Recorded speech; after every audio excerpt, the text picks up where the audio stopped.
역대하 16장 7절부터 9절에는 9절 말씀을 통해서 주를 향하여 이런 제목으로 오늘 말씀을 상고하도록 합니다. 누구를 향하여 이러면 뭐예요? 일단 얼굴이 어디로 저기해야 돼요? 향한 그분을 향해서 얼굴이 돌려져 있어야 되고, 그리고 눈이 그곳으로 가 있어야 되고, 그죠? 향하여 있다 하는 것은 그 앞으로 향해서, 또 뒤로 돌으면 뒤를 향해서 이렇게 하죠. 그런데 오늘은 주님을 향해서 우리가 서는 귀한 은혜가 있으시길 주의 이름으로 축원합니다.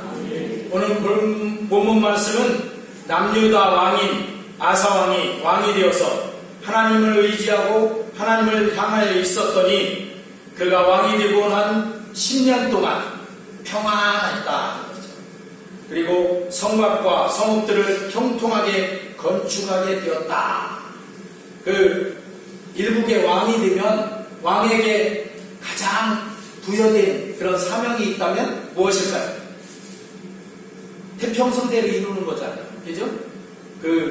어디 나가서 정복하고 싸우는 것도 나중에 후대를 위해서 나라를 영토를 확장했다고 이렇게 할 수 있겠지만, 그 왕의 첫 번째 책무는 온 국민을 평안하게, 그죠? 태평성대를 이루는 것이 가장 최선의 사명인 거예요. 그런데 이 아사왕이 왕이 되었을 때 하나님께서 10년 동안 아사왕에게 태평성대를 이루게 하셨어요. 이 아사왕이 누구냐? 그러면 여러분 솔로몬 왕 아시잖아요. 솔로몬 왕의 아들이 르호보암이에요. 르호보암 때 이 이스라엘이 남북 왕국으로 나뉘어졌어요. 우리나라처럼 남북 나뉘어진 것처럼 나눠져서 북왕국은 북왕국 이스라엘 왕국이라고 했고, 남왕국은 남유다 왕국. 그러니까 남유다 왕국의 솔로몬의 아들인 르호보암의 아들 아비야, 그 다음에 아사. 그러니까 솔로몬 왕의 증손자죠. 증손자가 바로 이 아사 왕입니다. 그러니까 남유다는 이스라엘의 두 지파만 남유다로 이렇게 남았어요. 유다 지파하고 베냐민 지파. 그리고 북왕국 이스라엘은 10지파가 그리 갔어요. 그러니까 남왕국하고 북왕국하고는 그 숫자 차이가 엄청나겠죠. 그렇지만 어쨌든 남왕국은 이제 다윗 왕의 혈통을 이은 그 왕들이 남왕국 유다를 다스렸고, 그래서 하나님 편에 섰던 왕들이 많이 있어요. 우리가 잘 아는 히스기야나 이런 그 왕들이. 그런데 그 북왕국은 여로보암이라고 하는 그 솔로몬 왕에게 이렇게 배반하고 항거했던 그 사람이 돌아와서 망명에 따라 돌아와서 거기에 왕국을 세우도록 하나님께서 그렇게 해서 북왕국 이스라엘이 그렇게 갈라져서 이렇게 세워졌다. 오늘 이 와사왕은 왕이 되어서 하나님을 의지하고 하나님을 향하여 있었다. 그랬더니 10년 동안 평안하게 왕으로서 태평성대를 이루게 하셨다는 거죠. 오늘은 좀 성경을 좀 많이 우리가 봐야 되는데, 우리 역대하 14장 1절부터 8절까지인데 한번 읽어보겠습니다. 시작. 아비야가 그의 조상들과 함께 누움에 다윗성이 장사되고 그의 아들 아사가 대신하여 왕이 되니 그의 시대에 그의 땅이 10년 동안 평안하니라. 아사가 그의 하나님 여호와 보시기에 선과 정의를 행하여 이방 제단과 산당을 없애고 주상을 깨뜨리며 아세라 산을 찍고 유다 사람에게 명하여 그 조상들이 하나님 여호와를 찾게 하며 그의 율법과 명령을 행하게 하고, 또 유다 모든 성읍에서 산당과 태양성을 없애매 나라가 그 앞에서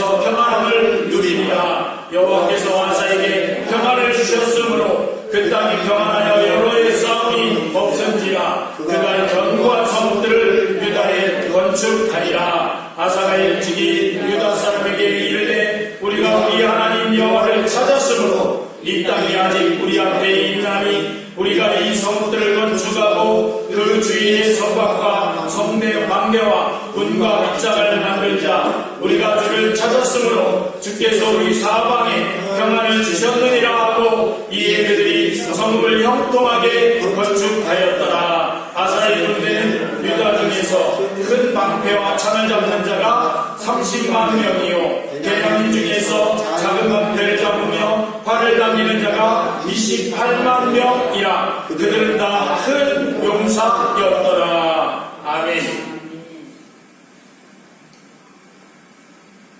10년 동안 이렇게 평안을 준 건 왜 그렇게 했다 나오죠? 아사왕이 그 우상을 철폐하고 그리고 하나님을 온 유다 왕국이 섬기도록 이렇게 이끌었어요. 그랬더니 하나님이 평안을 주셨어요. 그런데 이제 보니까 아사의 군대, 그러니까 이 남왕 유대에 있는 군대는 몇만 명이 있었더라? 58만 명. 그러니까 유다 족속이 30만 명이 그 군대가 있고 베냐민 지파는 28만 명이 있어서 58만 명. 아니 군대가 굉장히 많은 것 같이 보이죠? 그런데 이때는 젊은 사람들이 다 군인이야 거의. 이제 평소에는 싸움이 없으면 그 사람들이 다 이제 생업에 종사하다가 이제 어떤 싸움이 일어나면 문제가 생기는 거예요. 그 싸움을 싸우러 나가야 되니까 집안에서 다들 나가잖아요. 그러니까 싸움이 없었던 게 그 태평성대를 이루게 하는 그런 거예요. 그게 하나님께서 그렇게 해주셨더라. 그런데 그 구스 사람 세라가 100만 대군과 병거 300대를 거느리고 쳐들어왔어요. 10년은 평안했는데 10년째 될 때 이제 쳐들어왔어요. 그래서 그 역대하 14장 9절부터 15절 같이 한번 보겠습니다. 시작. 구스 사람 세라가 그들을 지휘하여 군사 100만 명과 병거 300대를 거느리고 마레사에 이르매 아사가 마주 나가서 마레사의 스바다 골짜기에 전열을 갖추고 아사가 그의 하나님 여호와께 부르짖어 이르되 여호와여 힘이 강한 자와 약한 자 사이에는 주밖에 도와줄 리가 없사오니 우리 하나님 여호와여 우리를 도우소서. 우리가 주를 의지하오며 주의 이름을 다가오고 이 많은 무리를 치러 왔나이다. 여호와여 주는 우리 하나님이시오니 원하건대 사람이 주를 이기지 못하게 하옵소서 하였더니 여호와께서 구스 사람들을 아사와 유다 사람들 앞에서 치시니 구스 사람들이 도망하는지라. 더 있죠? 13절. 아사와 그와 함께한 백성이 구스 사람들을 죽여가여 그날까지 이르매 이에 구스 사람들이 엎드러지고 살아남은 자가 없었으니 이는 여호와 앞에서와 그의 군대 앞에서 패망하였으며 노력한 물건이 매우 많았더라. 여호와께서 그날을 사면 모든 성읍 백성을 두렵게 하시니 우리가 그의 모든 성읍을 치고 그 가운데 있는 많은 물건을 노력하고. 그리고 아사가 그의 하나님 여호와께 부르짖으되 아까 했던 거고요. 이렇게 이제 구스 대군이 100만 대군이 쳐들어왔어요. 그래서 100만 대군에게 아까 유다에 있는 군대는 얼마나 겠어요? 다 합쳐서 58만 명. 100만 명이면 2배가 쳐들어왔잖아요. 2배가 되는. 그래서 아사가 이 군대를 모으고 거기에 대항해서 이제 싸우러 나갔어요.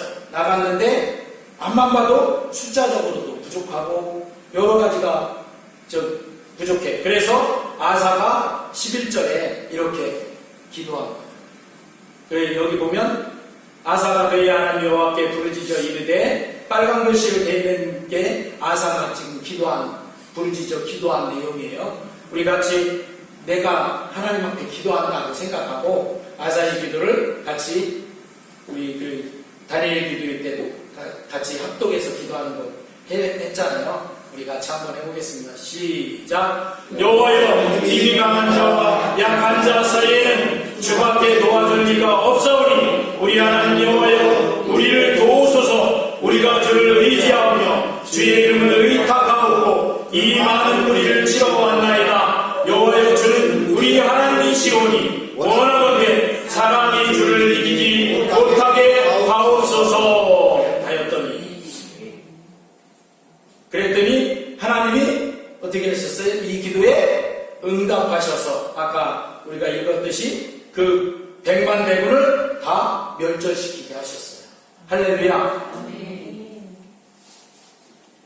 아사왕이 이렇게 하나님 앞에 부르짖어 기도하면서, 그리고 하나님 앞에 향해서 서 있는 동안은 평안하다가 또 100만 대군이 쳐들어왔어도 그때도 하나님 앞에 서 있는 아사는 하나님 앞에 또 기도한 거죠. 기도해서 그 군대를 완전히 멸절시켰어요.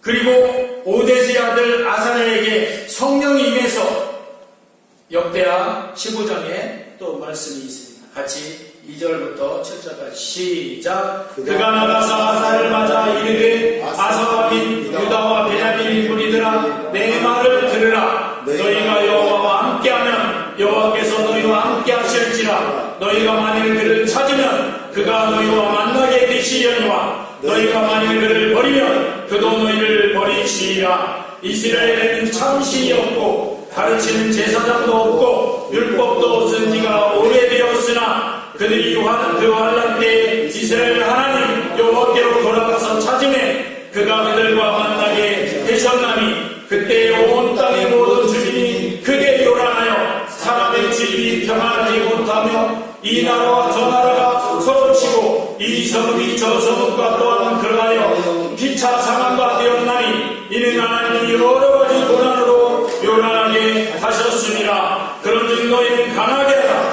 너희 손이 약하지 않게 하라. 너희 생애에는 상급이 있음이라 하니라. 아사가 이날 곧 선지자 오데스의 예언을 듣고 마음을 강하게 하여 가져간 물건들을 유다와 베냐민 온 땅에서 없애고 또 에브라임 산지에서 빼앗은 성읍들에서도 없애고 또 여호와의 낭실 앞에 있는 여호와의 제단을 재건하고. 할렐루야.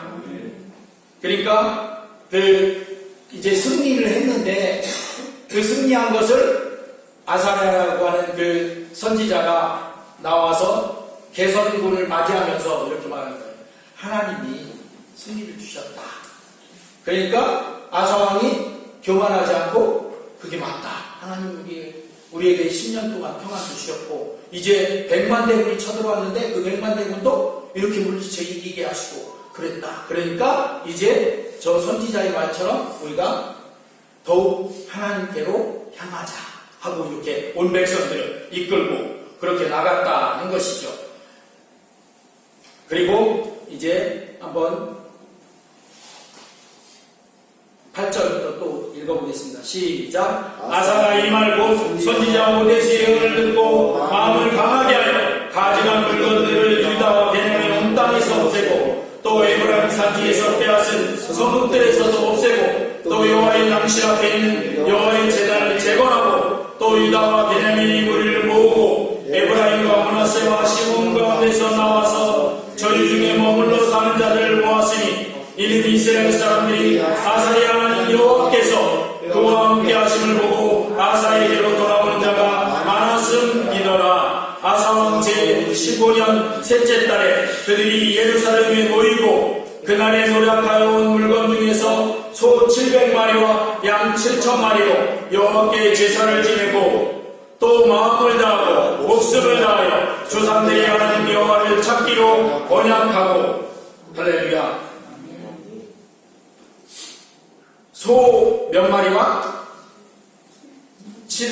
700마리, 소 700마리와 양 7,000마리로 하나님 앞에 제사를 드렸어요. 그 소 700마리면 그리고 양이 7,000마리. 또 이렇게 생각할 수도 있겠죠. 그냥 세상 생법으로 하면 뭐 그렇게 크게 제사를 드리는데 뭐 700마리나 드리냐, 70마리면 몇 차냐, 또 뭐 7,000마리나 드리냐, 700마리면 그것도 많은데 이렇게 말할 수도 있을지 모르지만 이 아사왕은 100만 대군이 쳐들어와서 그것 때문에 나라가 망할 수도 있는데 그 가운데서 하나님이 이기게 하시고 지켜주셨으니까 이렇게 하나님 앞에 700마리 소와 양 7,000마리로 제사를 지냈어요. 그리고 나서 아까 우리가 봤듯이 12절에 또 마음을 다하고 목숨을 다하여 조상들이 하나님 여호와를 찾기로 언약했어요. 그 다음에 13절에 그 이스라엘 하나님 여호와를 찾지 아니하는 자는 대속 남녀를 물어나고 막론하고 죽이는 것이 마땅하다 하고 우리가 큰 소리로 외치며 피리와 나팔을 불어 여호와께 맹세하며 온 유다가 이 맹세를 기뻐한지라. 우리가 마음을 다하여 맹세하고 뜻을 다하여 여호와를 찾았으므로 여호와께서도 그들을 만나주시고 그들이 사방에 평안을 주셨더라. 아멘. 이때 유다 백성들이 이렇게 했는데 오늘날에 우리 하나님을 믿는 하나님의 백성들이 이렇게 하면 하나님이 또 이렇게 만나주시고 사방에 평안을 주실 줄로 믿습니다. 아멘. 왜요? 온 만주의 주권자가 하나님이시니까 하나님이 평안을 허락하시면 평안한 거예요. 그런데 하나님이 평안을 안 허락하시면 평안하지 못한 거예요. 우리가 그것을 알아야 됩니다. 이렇게 해서 16절에 보면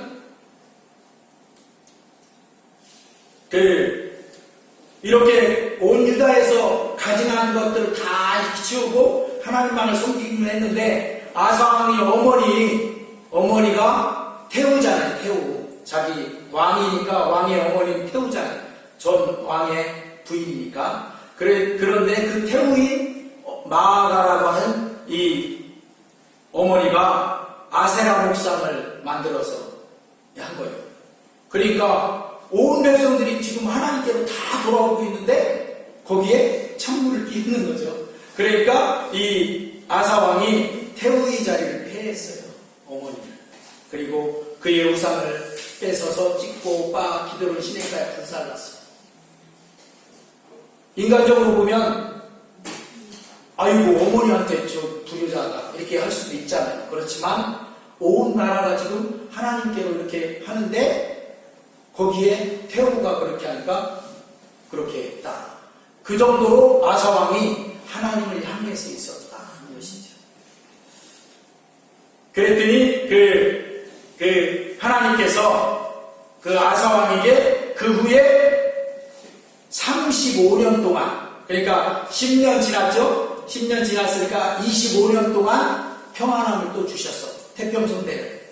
그러니까 100만 대군 물리치고 나서 25년 동안 하나님이 아사왕이 하나님을 찾았다. 하나님 향했다. 그래서 하나님께서 평안함을 주셨어요.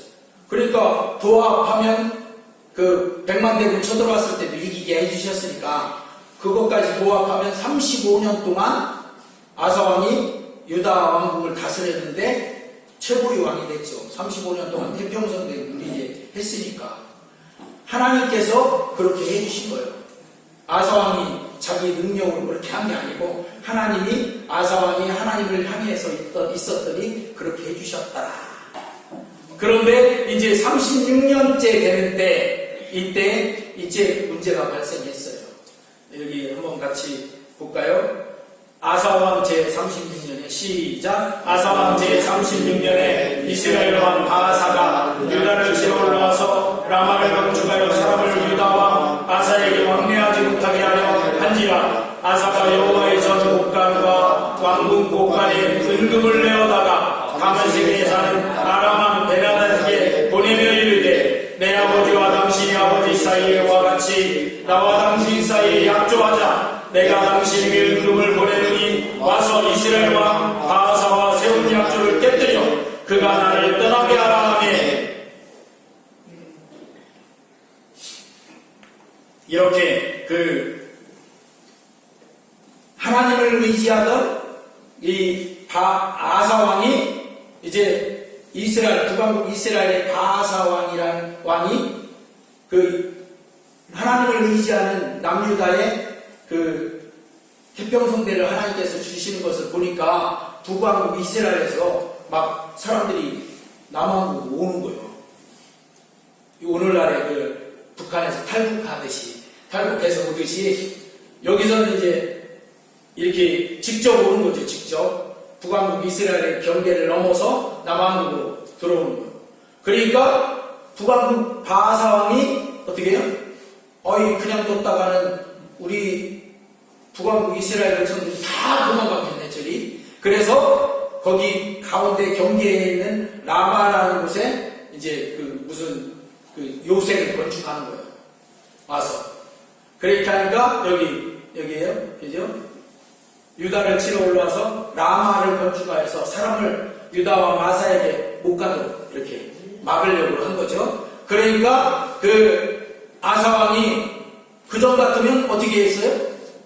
하나님 앞에 기도하고 가서 치면 100만 대군도 물리쳤는데 이 정도야 뭐 얼마든지 이길 수 있잖아요. 그런데 아사왕이 믿음이 떨어진 것 같아. 그래가지고 이렇게 자기 여호와의 전 곳간에 있는 금은 기명들과 왕궁 곳간에 있는 은금을 내어다가 다메섹에 있는 아람 왕한테 보내는 거예요. 아람 왕한테 조공처럼 보내고 아람 왕한테 저 이스라엘을 쳐서 저들이 저거 못하게 좀 막아달라. 이렇게. 그전 같으면 어떻게 했어요? 아까 기도하듯이 하나님 앞에 부르짖어 기도하고 나아가서 이 북왕국 이스라엘 바하사왕을 쳐서 물리쳤을 텐데, 근데 지금은 믿음이 떨어져서 하나님을 의지하지 않고 누구를 의지했어요? 아람 왕을 의지해서. 그래서 승리하긴 했어요. 그래서 이렇게 아람 왕이 이스라엘을 치니까, 이스라엘에서 북에서 이제 아람이 치니까 거기 있지 못하잖아요. 그러니까 돌아갔어요. 그러니까 승리는 한 거죠. 그냥 우리가 세상적으로 보면 어떻게든 이렇게 하든 저렇게 하든 승리를 했으니까 됐지 않냐 이렇게 생각할지 모르지만, 하나님께서는 아사왕이 하나님을 의지하지 않은 것을 선견자를 보내서 이제 말하게 하는 거예요. 그게 오늘 본문 말씀입니다. 본문 말씀에 보면 우리가 본문 말씀에 보면 하나님이라고 하는 선견자가 와서 아사왕한테, 전에는 하나님을 의지하더니 왜 아람 왕을 의지했습니까? 이제 평안을 깨지고 이제 하나님이 왕과 함께하지 않을 것입니다. 그러면서 우리 주보에 있는 9절 말씀 같이 볼까요? 여호와의 눈은, 시작. 여호와의 눈은 온 땅을 두루 감찰하사 전심으로 자기에게 향하는 자들을 위하여 능력을 베푸시나니. 할렐루야. 하나님께서는 온 땅을 지금 스캔하듯이, 인공위성이 지금 떠 있잖아요. 그래서 인공위성이 북한에서 왜 핵실험을 하려고 하면 징후를 포착해서 핵실험하려고 한다, 뭘 쏜다, 그런 거 다 이렇게 포착하잖아요. 그런데 하나님의 눈은 그거보다 더 정교하게 다 살펴보는 거예요. 그래서 누구를 찾아요? 누구를 찾죠? 예? 누구를 찾아요? 전심으로 자기에게 향한 자들, 하나님께 전심으로 향한 자들을 찾는 거예요. 할렐루야. 우리 사람들은요, 내가 어떻게 하면 복을 받을까, 어떻게 하면 이렇게 하면 될까, 저렇게 하면 될까 해갖고 복을 막 쫓아가잖아요. 그런데 그래도 복을 못 잡아. 그런데 복의 근원이신 하나님이 복을 주시면 그 사람 복된 사람이에요. 할렐루야. 그런데 하나님께서 그렇게 찾아서, 하나님을 향해 있는 사람을 찾아서 그에게 복을 주신다는 것이죠. 할렐루야. 그러니까 엉뚱하게 내가 복을 쫓아가지 말고 하나님이 찾으시는 그 사람이 되면 돼. 할렐루야. 그럼 어떻게 하면 돼요? 내가 전심으로 하나님을 향해 있으면 돼.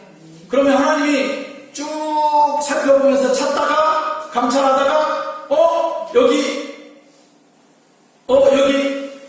우리 김 집사님이 여기 이 집사님이 하나님을 향해서 있네. 그러면 하나님께서 그에게 전지전능하신 그 능력을 베풀어 주신다는 것이죠. 할렐루야.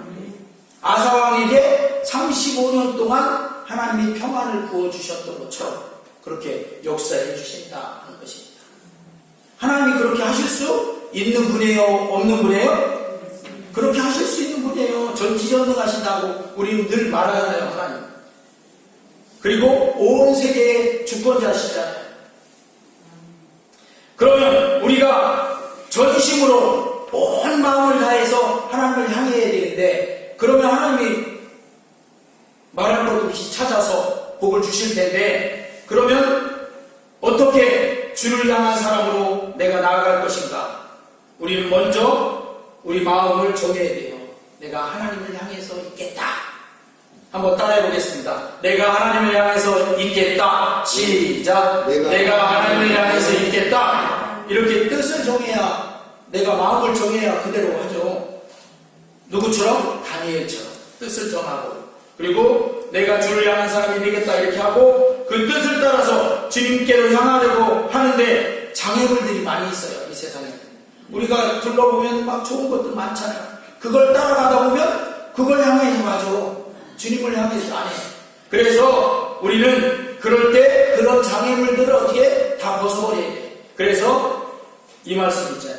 우리 같이 히브리서 12장 1절 시작. 이러므로 우리에게 구름같이 둘러싼 허다한 증인들이 있으니 모든 무거운 것과 얽매이기 쉬운 죄를 벗어버리고 인내로서 우리 앞에 나아가는 정죄를 하며, 그러니까 모든 무거운 것, 특별히 얽매이기 쉬운 죄를 우리가 벗어버리고 주님을 향해서 나아가야 된다 하는 것이죠. 왜? 그것들이 주님을 향해서 있는데 방해가 됩니다. 그리고 또 그러면 죄를 우리가 벗어버려야 된다는데, 죄가 어떻게 해서 우리에게 들어오는지 아십니까? 죄는 욕심으로부터 나옵니다. 우리 한번 볼까요? 야고보서 1장 14절 15절 시작. 오직 각 사람이 시험을 받는 것은 자기 욕심에 끌려 미혹됨이니 욕심이 잉태한즉 죄를 낳고 죄가 장성한즉 사망을 낳느니라. 그러니까 나는 뭐 때문에 시험 받았어 그러는데, 왜 시험 받는다고요? 욕심에 끌려서. 욕심이 뭐를 낳아요? 죄를 낳아요. 그리고 그 죄가 장성하면 사망이, 멸망이 찾아온다. 그래서 우리는 이렇게 내 욕심을 벗어버릴 수 있어야 돼요. 사람이 내 욕심을 어떻게 다 없앨 수 있냐 하는 거죠. 그렇지만 다 없앨 수는 없지만 우리가 욕심을 내려놓고, 그리고 우리가 욕심 때문에 와 있던 죄들은 어떻게 예수님의 십자가의 보혈피로 씻음받고 그 죄를 벗어버려야 돼요. 할렐루야. 우리가 예수님 믿고 영접해서 구원받을 때 죄로부터 사함을 얻었잖아요. 그렇지 않으면 우리가 구원받을 수 없어요. 그리고 천국에 어떻게 죄를 갖고 들어갈 수 있어요? 하나님께서 그래서 예수님을 십자가에 못 박혀 죽게까지 하신 거예요. 그 피를 흘려서 우리 죄값을 대신 갚아주시려고. 우리는 그래서 우리가 죄가 많죠. 우리는. 저도 볼 때 죄가 많아요. 그 많은 죄를 어떻게 해요? 내가 어떻게 해결할 수 없어. 그러니까 예수님 십자가의 그 보혈피를 통해서 그 피로 죄 씻음을 받아야 돼요. 피 흘림이 없으면 죄 씻음도 없다고 했어요. 히브리서에. 그러니까 우리가 이렇게 예수님의 십자가의 그 보혈피로 우리 죄를 씻어버리고 우리가 이제 주님을 향해서 나아가는, 그러니까 가장 방해되는 죄를 벗어버려야 된다 하는 것이죠. 그 죄가 자꾸 생성되는 게 뭐 때문에 생성된다고 했어요? 죄가 욕심. 그러니까 욕심을 벗어버려야 된다 하는 것이죠. 우리가 주님이 목표이죠. 주님을 향하니까 다른 출세나 성공을 위한 목표가 주님 말고 따로 있다면 그것은 욕심이고, 그것이 우리 전심을 흐트러 버리는 것이 될 수 있어요. 그래서 그것을 벗어버려야 된다. 그래야 전심으로 주를 향하여 우리가 설 수 있게 된다. 그러면 어떻게 돼요? 주를 향해서 전심으로 서면 여러분이 생각했던 그런 성공, 그거보다 더 좋은 하나님의 전지전능하신 복이 임한다 하는 것입니다. 할렐루야. 그러면 이렇게 말하면 어떤 사람들은 그러면 목사님 내 삶은 없는 겁니까? 주님만 쳐다보고 주님만 바라보고 그것만 나가면 내 삶은 어디 가요? 그 안에서 하나님이 여러분이 세상에서 생각하는 것보다 훨씬 좋은 것들로 가득 채워주실 줄로 믿습니다. 그러니까 그때에는 빌립보서 4장 6절 7절 말씀처럼 자 읽어보겠습니다. 시작. 아무것도 염려하지 말고 다만 모든 일에 기도와 간구로 너희 구할 것을 감사함으로 하나님께 아뢰라. 그리하면 모든 지갑에 귀한 하나님의 평강이 그리스도 예수 안에서 너희 마음과 생각을 지키시리라. 그런 것들을 다 맡겨버리는 거예요. 그리고 주님을 향해 있으면 가장 좋은 하나님의 복이, 하나님의 우리에게 능력 베풀어 주심이 임할 줄로 믿습니다.